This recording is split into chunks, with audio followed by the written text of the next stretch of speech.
Hello, everyone, and welcome back to the From the Bank In podcast. On this week's episode, we talk to the legend that is. Yeah, no, the response has been great, actually. And I just remember the round of applause that went around the entire circuit. I've been racing in the British Touring Car Championship now for 3 seasons. I don't race because it's my job. I race because I'm a passionate racer. What a free race meal. But somebody somewhere had the idea, if you don't try it, you don't know. I'm not actually a big cake person. We are chatting all things against the odds with the one and only Mikey Doble.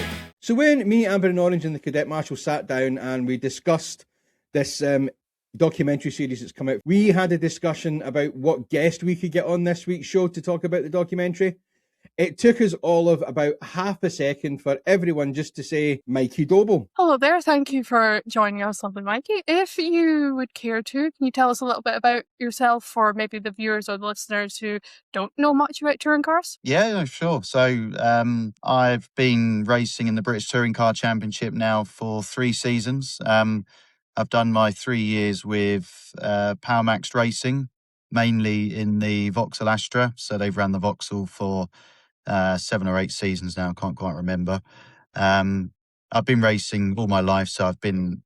You might have been familiar with seeing me in the Ginetta series before I came into touring cars. Yes. Won the Ginetta GT5 Challenge back in 2022. I also won the Nankang Tyre BMW Compact Cup in the same season. So I dual campaigned. Wow. Did a lot of kart racing when I was younger. So raced in the British Championship in the cadet series. So that's like the youngest level of racing you can do. So raced against some stars like George Russell, Lando Norris, some drivers that have gone on to do IndyCar, NASCAR and Le Mans and stuff like that. So I come from quite a competitive generation of racers, I guess. And I did karting for about 5-6 years and then actually took a break from racing where I nearly made it as a professional golfer too. So it's a bit of a contrast to my racing background. But back in 2018, I decided to knock the golf career on the head basically and start racing again, pick up from where I left off a few years before.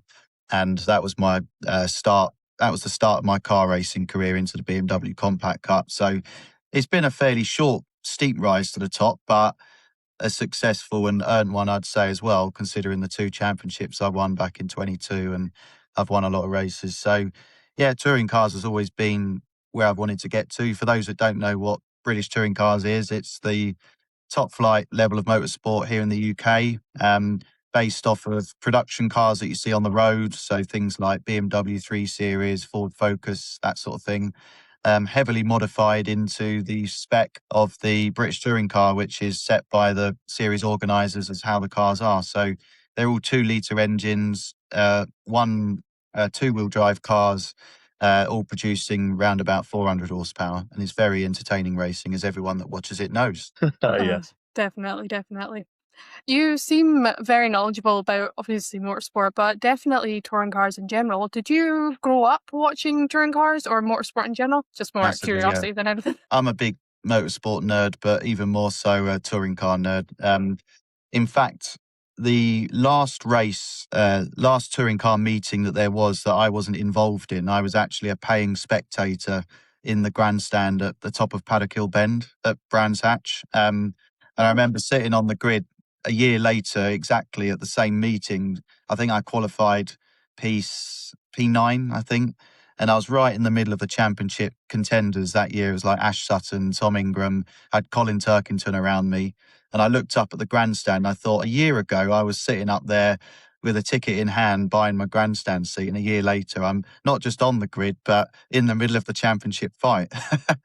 So it's pretty surreal, really. But I've always loved touring cars.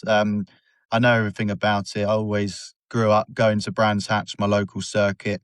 If we weren't racing ourselves, obviously, or doing whatever, then 9 times out of 10, we'd be there twice a year watching it. Always watched it on the telly. Absolutely love it. I think that's very similar to us 3 co-hosts. We absolutely adore touring cars. I admittedly was a little bit late into joining the fandom of touring cars. I only came around sort of 2021, 2022, but John, who has been here forever, has marshalled forever. I'm Thanks, sure. Amber. You're welcome. I'm sure can talk more about touring cars in general and what it's done for Knockhill, our local track as well. Oh, it's amazing what it's done for Knockhill, because you can see the improvements that Knockhill invests straight back into the circuit after every touring car weekend. Because there's no secret about it. They do a lot of things during the year at Knockhill, but touring cars is the biggest revenue money spinner for Knockhill. And they do make a lot of, I suppose, upgrades to the track. It was only 2, 3, 4 years ago there was no catch fencing up in the pit straight, where there is now. All the repainting and everything gets done. Speaking of which, Mikey, see the track walks that you do when you get to a circuit. What does that actually give you as a driver when you're doing the track walk? Oh, to be fair, Are you trying to build apexes and stuff? It is a little bit. I mean, I guess you're walking around the track to see what's changed perhaps from the year before. Knockhill was a good example actually, because I've raced there 3 times in the touring car, and every time I've gone there, one of the curbs has changed, particularly through the chicanes. The curb that was there in 2023 is not the same curb that was there in 2024 when they put in those bolt-in curbs that they can remove for the motorcycles. So that would be an example of you going around there. If you didn't know that had changed, you might go out in lap 1 of FP1, go to take the same line you did last year and end up on your roof. So it's quite important that you go on a track walk, you see where the tyre stacks have changed because they're always moving a little bit. You might see where bits have been resurfaced. And also, it just tunes your mind into that circuit for the weekend because you're going around the track and you're seeing the corners. So you don't want to be going out in FP1 and that being the first time you've seen the track all weekend. You know, I mean, for me, I just like going on a track walk because it makes me feel like I'm immersing myself in the weekend a little bit more. You know, it kind of just gets you a little bit more excited for the following day. And yeah, you're just kind of looking at apexes and thinking back to last year on what was good with the car, what wasn't, and it just reminds you of things that it jogs your memory a little bit. So if you can if you find one little detail from a track walk that helps you, then it's obviously worth doing, isn't it? Yeah, very true. And I was when we were watching the documentary, obviously it was episode 4. It's all about what happened at the HQ and when you came up to Knockhill and stuff. So it must have benefited you, especially when you were driving the Coupe around as opposed to the Astra, right? Yeah, I mean the track walk. I've never done it from a driving perspective, so I'm not sure. Yeah, the track walk's a track walk. But I mean, obviously, what did benefit us was doing that little shakedown session we had on the Friday in the Cupra, because even though we weren't going around quickly, it allowed you to get your bearings for sitting on the other side of the car, because the Astra was left-hand drive and the Cupra is right-hand drive. So when you're going through the chicane, for me, my backside is now over the curb and up in the air, as opposed to on the Astra, I was sitting on the other side of the car and it was the inside of the car that was up in the air. So you have to get your reference points to make sure you don't wipe out the left-hand side of your car when you go through the chicane for the first time on the tyre stack, because you forget you're in a right-hand drive car. So, that was beneficial. But it was of all the tracks in the country to have this happen just before, Knockhill was probably the worst, because it's probably the most challenging circuit we go to as drivers to really, you have to have 100% confidence in your car. And I can't say I did have 100% confidence in that Cupra. I probably had about 28% confidence in that Cupra heading into Knockhill and throughout. Yeah, because I dare say, as you come into turn 1, you get a bit light as it drops away from you, but then when you get to the bottom of Duffus, you'll sink back into it again as you come towards turn 3. Yeah, no, quite a different feeling the whole way around the track.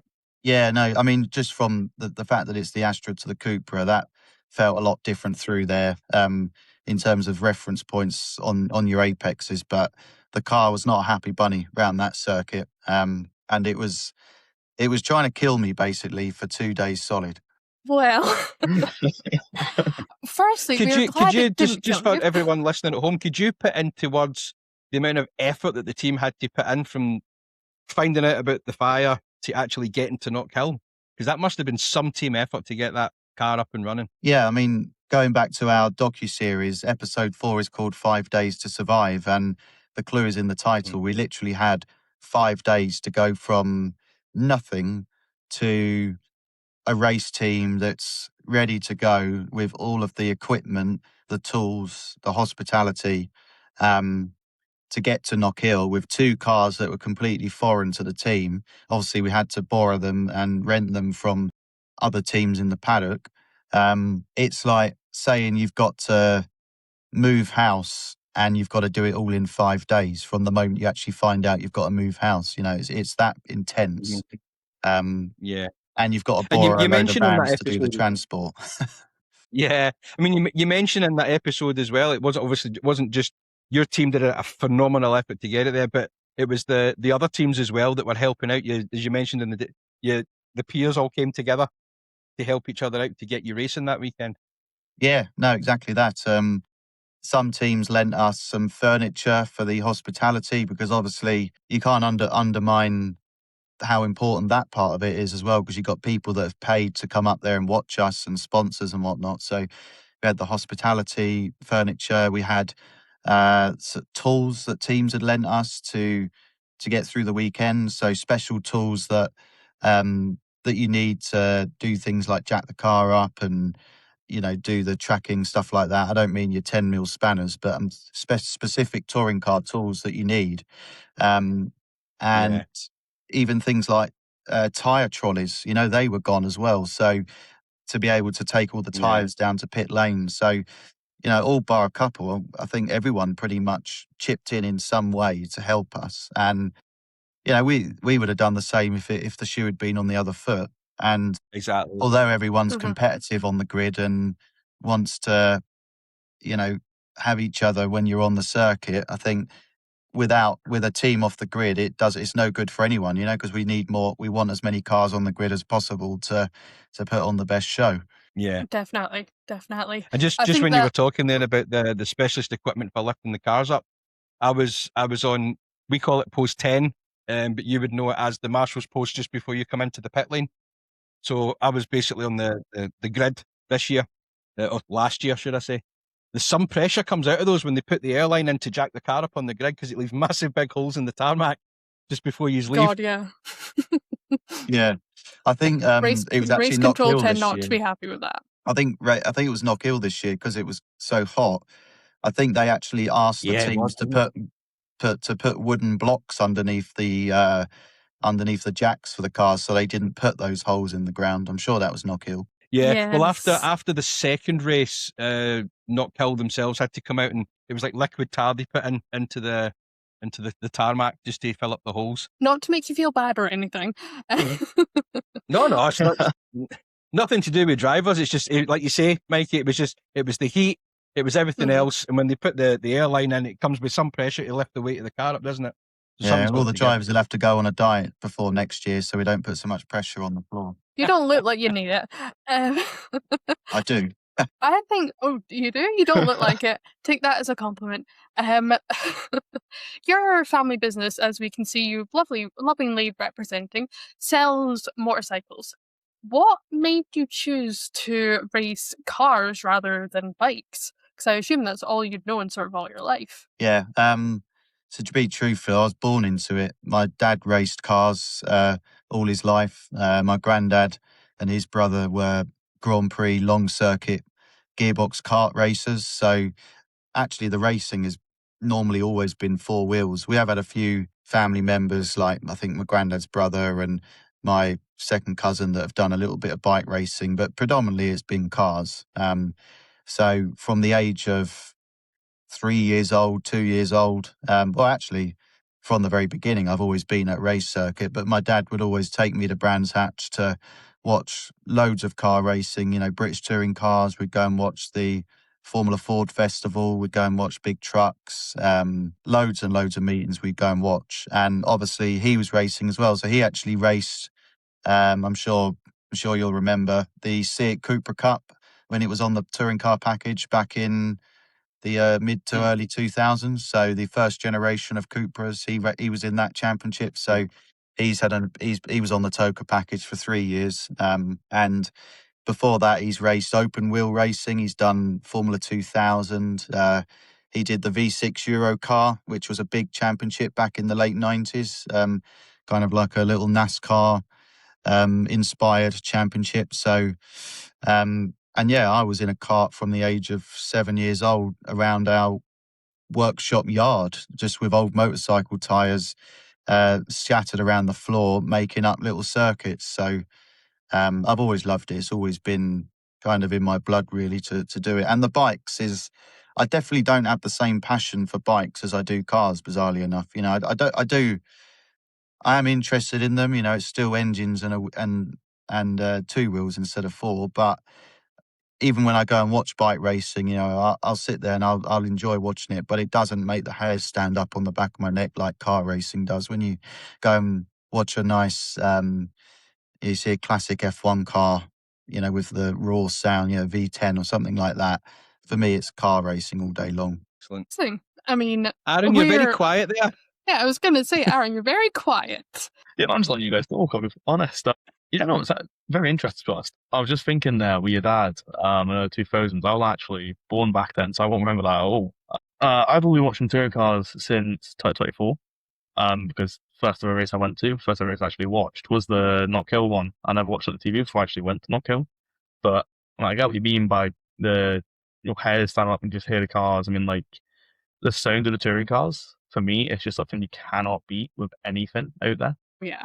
It's just brilliant. I mean, what do you think about, like, would you say touring cars sort of top of it? Would you go anywhere else maybe? Or No, I think for me, touring cars, I would like to establish myself as just a driver that is reliable to come back year on year. I wish the transition in between seasons was a little bit more straightforward, but it isn't really straightforward for anyone, to be truthful. So, I mean, I'm 27 years old. It's not like I'm ever going to go and race any kind of single-seater racing, because that's something you have to have millions of pounds behind you and be 15, 16 when you're getting into it. So that ship has definitely set sail a long time ago.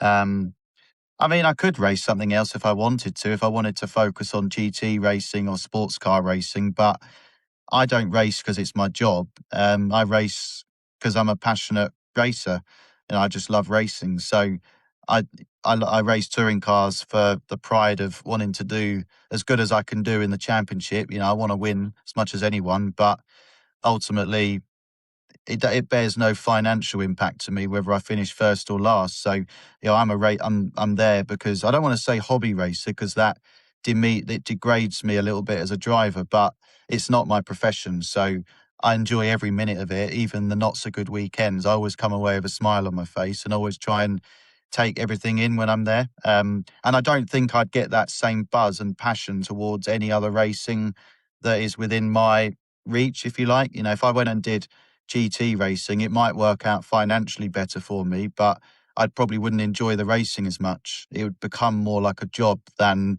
a passionate pastime, really. You know, like I say, the racing for us is just something that it's a way of life, I'd say. You know, even pastime degrades it a bit. It's a way of life. You know, it's what we all race. It's not just me that races. It's my younger brothers race. My dad still races. I used to race with my dad in BMW compact kart, which was cool.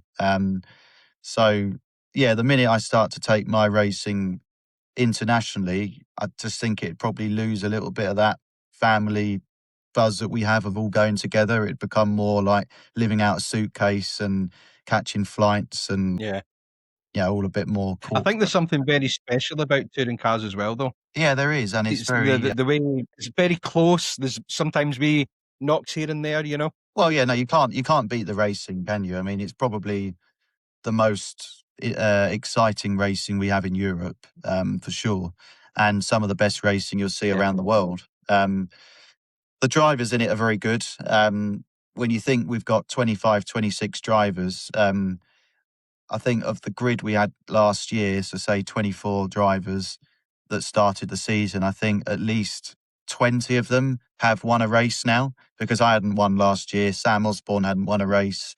Daryl DeLeon hadn't won a race, and Charles Rainford. There was 4 first-time winners last year, and I'm sure that the season started off with 16 race winners. So of the 24 drivers, to think that 20 of them have won a race, you wouldn't get that in Formula One, would you? Or you wouldn't get that in any other championship of this level. So it just shows how competitive it is. And even the bad races are still exciting. That's what I keep telling people. Is like even even a boring race one where someone starts on pole and wins. There's always action going on up and down the field. So you really can't knock it. It's really, really good, close, elbows out racing, and that's why people pay their money to watch it. Yeah, I mean, I'm obviously biased because Knockill's my home circuit, but I do love how Knockkill's so small. There's always something happening at every part of the circuit. I mean, I've marshalled touring cars up at Silverstone and things like that, and sometimes you do have breaks. At least at Knockkill, it's all constantly. There's always something happening. Yeah, no, and yeah. when you And get it there's on a hot usually- day, it's the probably the most physical circuit we go to as well, because you don't get any breaks. I mean, even going down the start and finish straight is hard work. Yeah. Have you ever done it in reverse? Have you ever done the have. circuit in reverse? Yeah, no, I have in the BMW Compact Cup. Yeah, I won a race in reverse. How did actually. you find it? I loved How it. did you yeah. find it? It's a totally different feeling, isn't it? Yeah. No, I think it flows better in reverse, but I don't think it poses as many overtaking opportunities. You've obviously got the hairpin, but that's about it. Whereas when you go in the conventional direction, you've got sort of turn one, you've got McIntyre's, you've got Clark's, you've got the hairpin. Whereas when you go in the other way, Clark's becomes not really an overtaking point, because the circuit is it kind of funnels in when you get to the corner. And even into McIntyre's, if you go for a dive there, it's a bit of a 50-50 as to whether it comes off or not. So I did enjoy it, and it was quite something going up Duffer's Dip the wrong way when you feel like you're heading towards the sky. Yeah. Yeah. We do It have... does look absolutely terrifying in reverse, I'll be fully honest. We do I have mean, a it's bad couple... enough in the conventional way, but Yeah. reverse going down the chicane and up Duffus, I could not do that. We've got a couple of our club meetings that do go in reverse, and I tell you, they cause a hell of a lot of incidents. Just kind of off the back of that, in I want to say the 1990s, you'll be able to correct me, touring cars did have a night race at Silverstone. Do you think we should bring that back, and not just at Silverstone? Should we bring it up to Brands, Donny's, Snet, Knockkill? Yeah, it's a good question, actually. I think that it would be good if touring cars did the odd meeting that was a slightly different format to the conventional 3-race format on a Sunday. Because, don't get me wrong, the format is really, really good at the moment. So I think everyone would hate to see, the 3 races go permanently. If it went back to, say, being only the 2 races, I think you feel like you'd be robbed of that 3rd race. Do I think there should be a night race? At the right circuit, I think somewhere like Silverstone would be a really good place to do it, because of all the circuits we go to in BTCC, that's probably the meeting that has perhaps the least soul to it and passionate crowd, because to Silverstone, it's not so much of a fixture as, when we come to Knockhill, it feels like your own British Grand Prix or Scottish Grand Prix, because it doesn't get any bigger than that at Knockhill.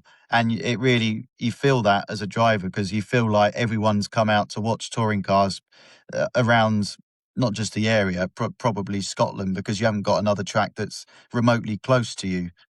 When you've got Silverstone, right in the sort of motorsport epicenter of the country, people aren't going to necessarily flock to touring cars there, because you've got Formula One, you've got MotoGP, you've got endurance racing, British GT. There's just so many meetings that go on there, and the racing is probably not as spectacular there as it would be at somewhere like Brands Hatch or Donington or Thruxton. So I think if you had night racing there, it might add a reason to go to Silverstone, but it probably wouldn't work at somewhere like Thruxton, when you're basically racing around an airfield that's got no light about it whatsoever and is dangerous anyway. So I don't think it would be a bad idea, given it was at the right circuit. Fair enough. Aaron, seeing as you are a fan of Thruxton, do you want to ask any questions? It's actually on Thruxton. I do love Thruxton, it's a good track. But just, you mentioned the format there. Obviously next season we've got a new qualifying race coming in. What do you think of that? Are you excited for it? Do you think it's unnecessary? Like, what's your stance on that? Yeah, no, it's another good question. I'm going to hold full judgment on it until I've seen or done one, depending on whether I'm in it or not. But I don't like the fact that we've lost a free practice on the Saturday, I'll tell you that, because we've now only got free practice 1 on the Saturday, which is now gone from 35 minutes to a whopping 40 minutes. And now we've only got a 15-minute qualifying session, which sets the qualifying positions for the race. So had we have had 2 free practice sessions and then the qualifying in the race format, I'd probably be content with that. But I'm more gutted to lose the quick 6 qualifying format, A, because I was really good at it. I had loads of good qualifyings last year and the year before. And also, I think that is a really unique and intense format. And we've got 3 races on the Sunday. So do we really need another one on the Saturday? 3 races in a weekend is quite a lot. And I don't think that the racing is going to be quite as strong as the races you see on the Sunday on the Saturday, because it's a shorter format. Everyone's going to be on the same tyre. People aren't going to be wanting to mess their grid positions up for the first race on Sunday. So I think you're going to have a few races that are going to be a bit of a damp squib, to be honest. That's my personal opinion. But I'd love to be proved wrong and then be the highlight of the weekend. But they brought in to try and attract a bigger crowd on the Saturday. I'd love to hear your thoughts on it, because if it was totally down to me, I think the quick 6 qualifying format is more exciting than a potential 15-minute race that may well just be a procession. I mean, I like the sort of concept of it, but like you said, we have to sort of go. I don't know where the first race is, to be honest. But whether we are first and see how it goes, see how it is before deciding like bad or good. I think the whole idea of it is quite good. But then again, the quick 6 format was really good, competitive, entertaining qualifying. So it's a bit of a shame to lose it. But yeah, I'm not really sure about it yet. What do you think, John? I just like everything the way it is. I'm not a big fan of changes, in all honesty. The weekend structure from a marshal's point of view, it was perfect the way it was. But somebody somewhere had the idea, if you don't try it, you don't know. It might turn out to be one of the best things that's happened. It might turn out to be a big flop. They'll work it out over the season, and if they don't like it, they'll change it for next year, I dare say. What do you think, Amber? I think I definitely do agree with you there, John. If it works, it works. I mean, people are averse to change anyway. I remember when we moved from ballast to the hybrid allocation. A lot of people were not happy about the removal of ballast and it moving on to the hybrid allocation. But since then, since the change happens, I didn't hear anyone saying anything bad about it. And I think some people actually preferred it. So that is just my personal opinion. I think, just to cap off the thing about Here's a qualifying, question. just before anyone misconstrues what I might say, but I think I'm more upset to have lost a free practice session, because 40 minutes in a day when you've got to scrub tyres in, which wastes half the session. 20 minutes practice is not enough for us. If you start the season with a bad car, you're not really allowed to do much testing during the year away from circuits. So you're going to have 20 minutes a weekend to get the car dialed in. I'd much rather us have 2 40-minute practice sessions and then perhaps a quick fire qualifying followed by the race than what we've got now. But it's not my decision to make. So I'll do the best I can, whatever the format is. I think I kind of want everyone's opinion on this. We hear in your documentary Against the Odds, reminder of the name for anyone, we hear your team radio. Now, if I remember correctly, team radio isn't broadcast out as much like F1 and IndyCar do. Do you believe, or should team radio be broadcast like that, just for the engagement or for the fan side of things? Or would you prefer to kind of keep it all in together, more close to your chest, if you will? That's a simple yes. Yeah, we should have the radio broadcasted. I think the more it's broadcasted, the better. I think have it over the circuit amplifiers like they do in F1, because it all adds to the character of the drivers and people getting to know actually who's in the car.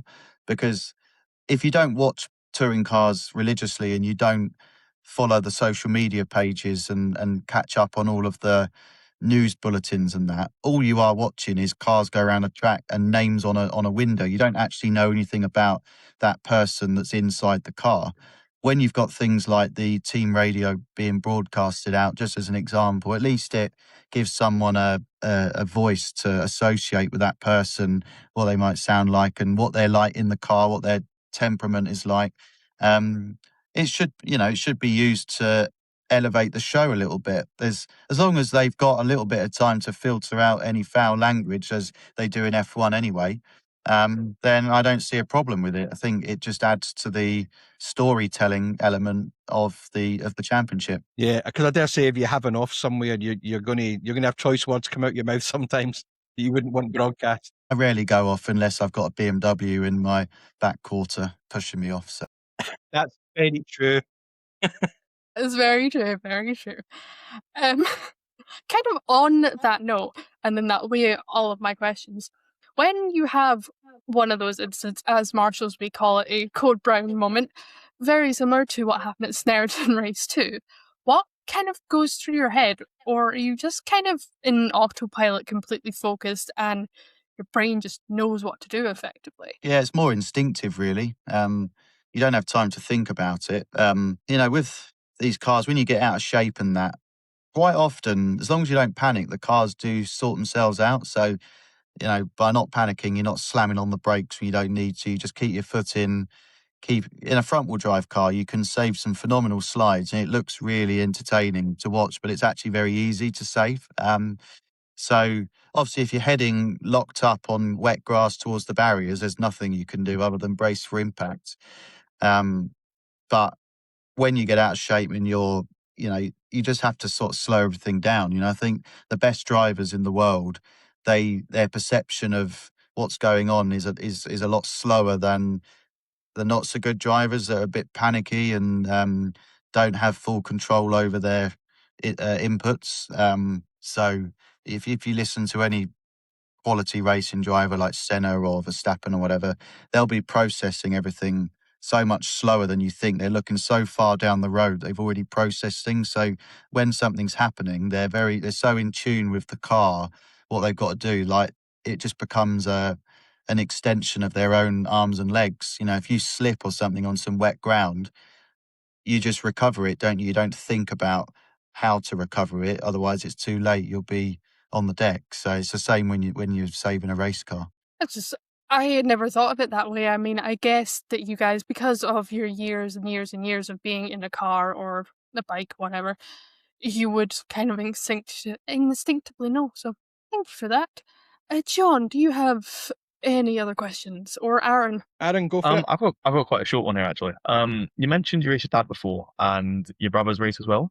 So when you've raced your dad, have you ever raced your brothers? Yeah, so there was one season in 2022 when I did my last season of BMW Compact Cup. We actually had all three of us racing together. So we had three cars. That was my brother Joe's first season of car racing. So, that was fun. Obviously, they were quite big grids at the time, so I was kind of up battling for the lead in most races, and he would be sort of midfield. So I didn't actually have too much wheel-to-wheel combat with him. I did with my dad in the earlier days when we both first started. Obviously, he had been racing a long time before, so he was more experienced than me. We used to be quite close for a season or two, and then I started to progress. And we would, rather than being on the fringes of the top 10, I started competing more for podiums and top fives. It can get quite interesting. We do a lot of simulator racing, actually, so it's not like we don't compete against each other. I've got two younger brothers, and we all do a lot of iRacing together in a league that we do. So we're used to racing close to each other, and we try not to get in each other's way too much if we can. Out of the three of you, who is the best driver on iRacing? Well, on paper, I've got the highest rating as a driver on their way of measuring the iRating. My youngest brother, Isaac, you may or may not see him on the Toka package this year.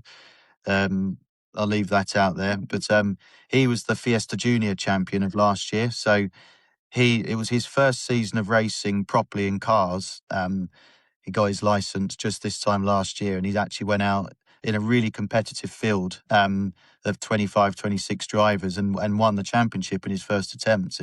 He just drove flawlessly all year. So I think he's probably got the most potential out of the three of us to go the furthest in motorsport, because he's starting at a proper age. And he's grown up watching us race, and he's lived more around the paddock than perhaps I did or my other brother, because yes, I've grown up around it, but I was very young when my dad was racing, and he actually kind of gave it up when I started karting.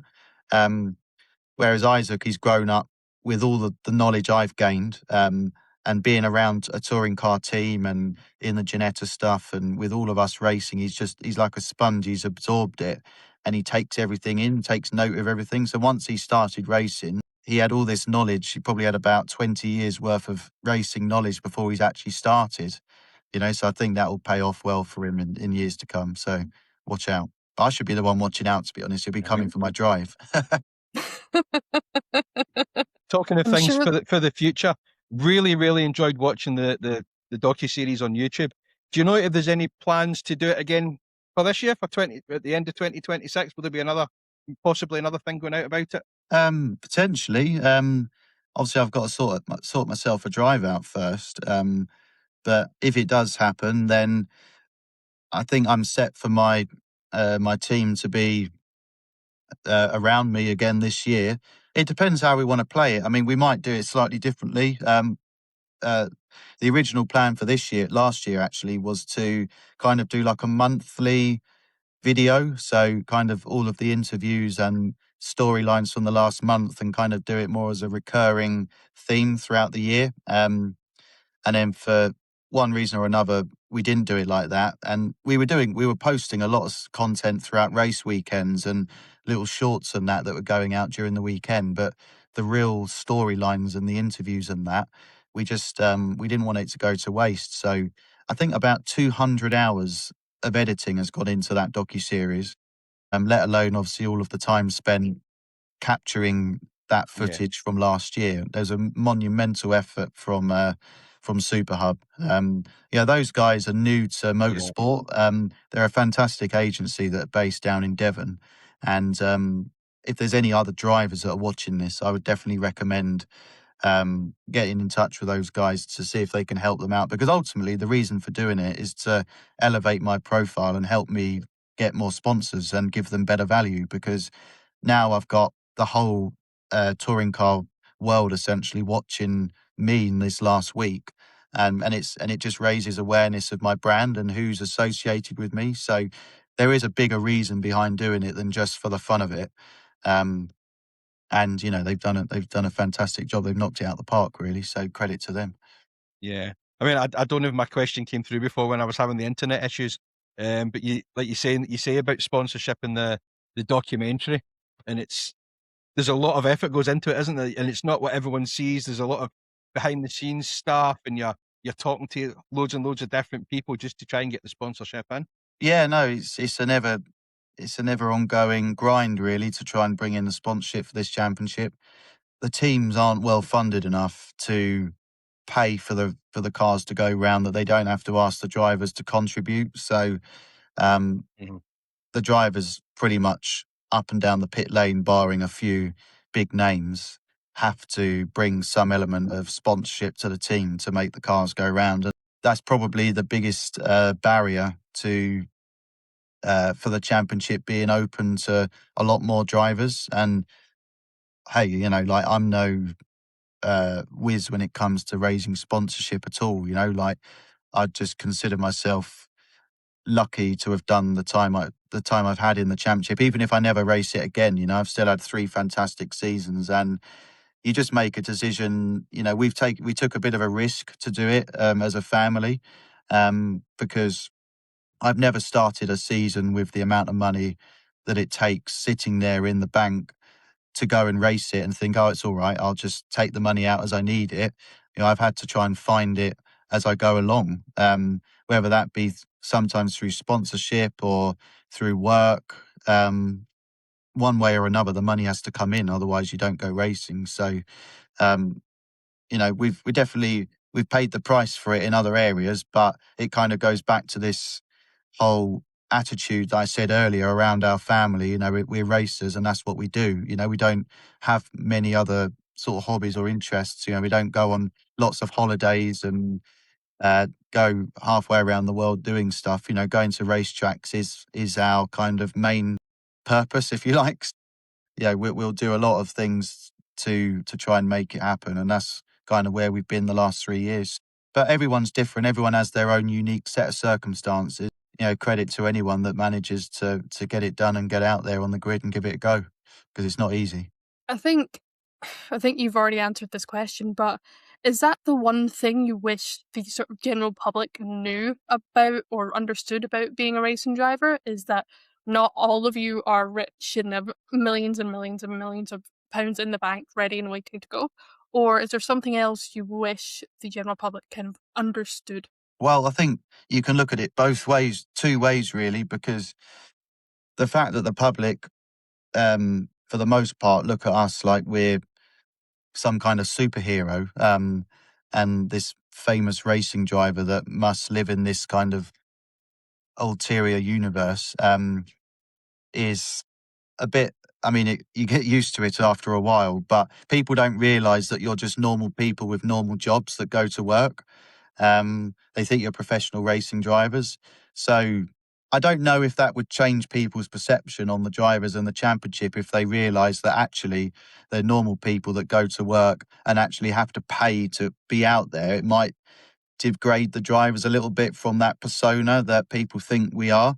But then on the flip side, when you're having conversations with people and they ask you like, why haven't you signed yet for this year? I mean, yeah, the Audi, for example, at PMR, that's going to be a good car. Surely it should be an easy decision to make. And then they have no idea that if funding was unlimited, of course you would just pick and choose and you'd, oh yes, you know, I'll sign as long as I can, you know, you've got enough cakes for me or whatever on the weekend or whatever your stipulation is. It's not about that. It's obviously, ultimately, it comes down to money. Otherwise, you wouldn't get people stopping halfway through the year and stuff like that. It's always down to money, really.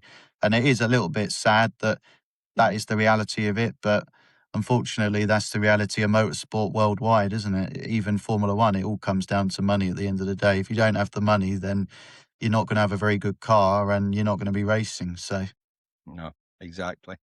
Aaron, have you got Just on the anything back- before we finish up? Because we've kept Mr. Doble 50 minutes so far, and I think he's got a job to get back to. I've got, I think, the best question of all so far. It's not really a good question, but here you go. You mentioned the cakes. What's your pre-race meal? I will say, actually, I'm not actually a big cake person. That's just the first thing that came to my head. I don't have a pre-race meal, got to be honest. I'm not one of these people that have set strict diets and I've got to live on chicken and rice on weekends and stuff like that. As long as there's something, I try not to have too much bread and carbs, stuff like that, because it kind of makes you feel a bit sluggish later on in the day. But you know, PMR, they have actually got a really good team chef, and he does produce some really nice meals on weekends. Like sometimes even the basic stuff he does is actually really good. So they'll do like a almost a Singapore rice noodle type thing. It's like a Chinesey sort of dish with bits of chicken in there. If that comes out, I'm not thinking about touring cars for 15 minutes or so. Is that at the circuit, Mikey? Do you get that at the circuit, or is that are we back at the hotel or whatever?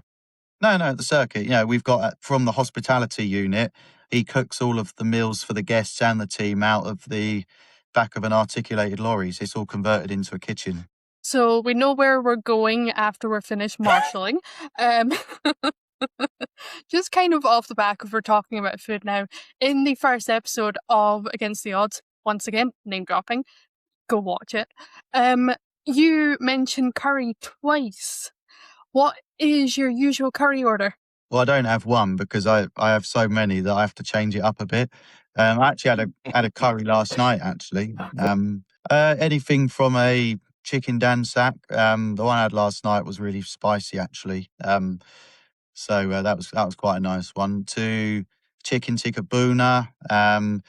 I'll have a chicken karai from time to time. If I eat curry on a race weekend, which I try and avoid, but maybe on a Thursday night or something, I normally like to go for a drier dish like a chicken shashlik or a chicken sizzler, because it hasn't got so much of the sauce, so it's a bit friendly on the gut the following day.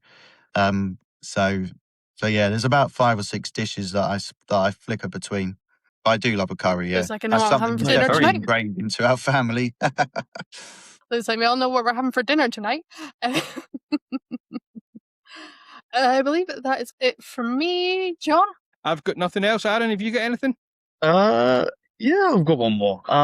So in episode, I want to say 2, it was you defended from Ash Sutton, for your first race win. I want to say it was. I want to say it was Ash.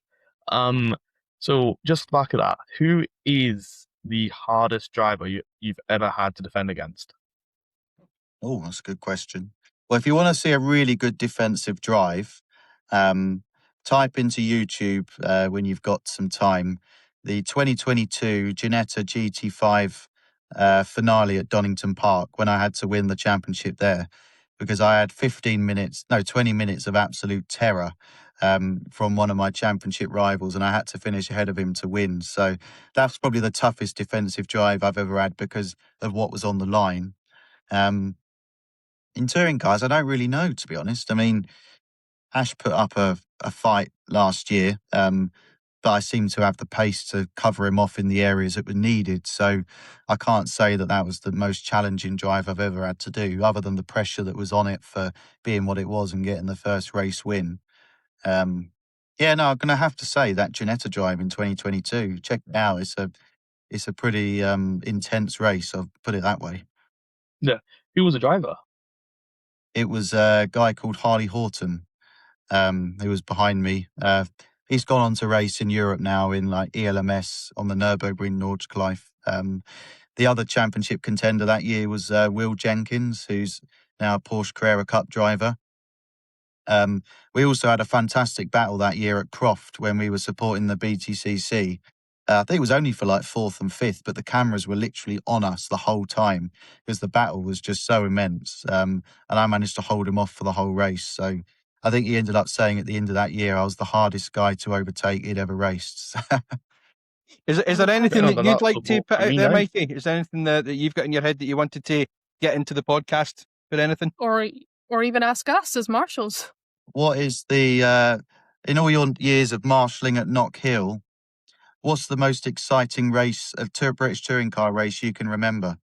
There's so many most races are quite exciting up there, but from a marshalling perspective, I've got two things. The first one was, I think it was Colin Turkington. He was at the back of the grid one year. I was on post 9 at the hairpin, and he was right at the back of the grid. Lights went out, off he goes. He didn't move. So Alan, Mr. G, is standing at the back, as he sometimes does. Thanks to us, we had to push him into the tri-oval. One of the first questions we always ask a driver when they get out is, are all your electrics off? It transpired that his electrics broke down on the grid, and he didn't like my question very much.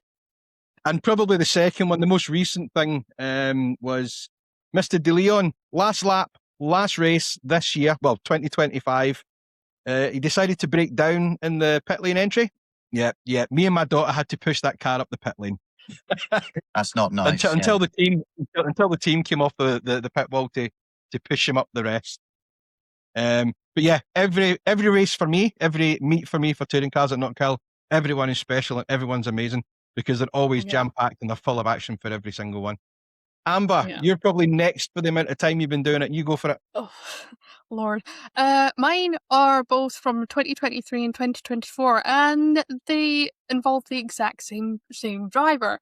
So 2023, it was obviously, it was not very nice. The weather wasn't very nice. I believe it was heavy rain. And I can't remember what race it was, but it was Josh Cook on the other side of Ash Sutton, and Ash Sutton just punted him off at what would be turn 1 down into Duffus, and just slammed up against the barrier where I was standing. And just as a little souvenir, he managed to leave this behind. I did ask the team if they wanted it back. They didn't, so I didn't steal it. And then 2024, 2024, also Josh Cook, when he had his little adventure with the Recticel. Don't know if you remember that. Well, I was actually That's when it watching went that race absolutely... because my clutch failed on the grid in race 2. Yes. So I Yes. managed to finish the race, but because of the problem, it was an engine out job in between 2 and 3, and we didn't quite make it out. I think it burst a seal or something when we put the new clutch in. So I was actually watching that race from the bank down at Duffer's Dip with a beer in hand. So I do remember that race well as well. Yeah, you might also remember from that year as well. It was actually that race too, after my clutch had failed on the grid, where BTCC captured the most viewed social media post in history of me coming through the chicane on 2 wheels. You may remember that. Yes. Yes. So that That's had where I was something like positioned for that race. 3.7 million Sorry. views, and the car went almost up to 45 degrees through the chicane there, and it just stayed on 2 wheels forever, almost a quarter of the way up the next straight. Just out of curiosity, while we're talking about that, obviously that's where most of the photographers sit. Do you guys have like an internal pull a name out of a hat who's gonna go up onto 2 wheels and let the photographers get their shot? No. Going on about the best touring car races that we've marshalled, actually one of the best races I've seen at Knockout for touring cars, which is going to be the same as Amber's, which was 24 race 3, just because of all the chaos. So I was sat at the hairpin, and I still remember very vividly in my mind. I don't remember who the other 2 drivers were, but Cook was there as well, and they were going 3 wide into the hairpin. Josh Cook like, drifting around the hairpin almost. That's how the incident with the Recticel started. Yeah, and then you watch it on the TV screen, and the whole crowd is the brilliant atmosphere for it, and yeah, no, brilliant. Yeah. So if you didn't know, Mikey, Aaron, because of his age, he only marshals in the assembly area at the minute in paddock. Okay. So right. So I'm 50. So if and when you're up at Knockhill this year, if that all goes to plan and you're up at Knockhill, he'll be annoying you, chapping on your window when you're lined up in assembly lightly. I won't actually. I won't be marshalling it this year, sadly. Cause, just bring your marshal license. I'm sure they'll let you in to say hi to the lovely Mikey Doble. That's an hour, Mikey. Thank you very, very, very much for coming on to the podcast. It's been an absolute pleasure. Thank you very much. No, thank you. Thanks for letting me come on, and also promoting the YouTube series as well, Against the Odds. So thank you. You might have realised that we had some major technical issues when we were recording this episode on From the Banking.